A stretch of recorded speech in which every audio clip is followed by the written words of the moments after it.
In this guide, I'm going to show you how to make a moving emblem glitch here in PS4, PS5, and Black Ops 2.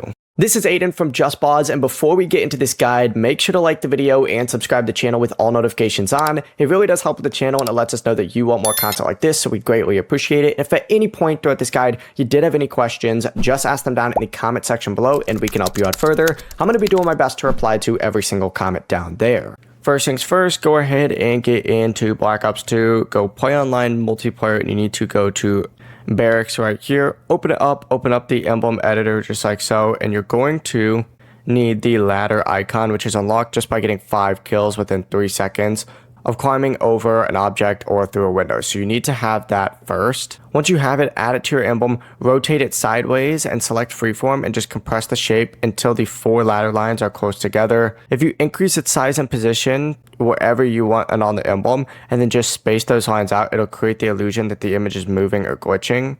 You can duplicate it several times to make it even stronger. That's really the entire process. Before you do leave, make sure to like the video and subscribe to the channel with all notifications on. It really does help with the channel, and it lets us know that you want more content like this. We'd greatly appreciate it. And if at any point throughout this guide you did have any questions, just ask them down in the comment section below and we can help you out further. I'm going to be doing my best to reply to every single comment down there. Peace.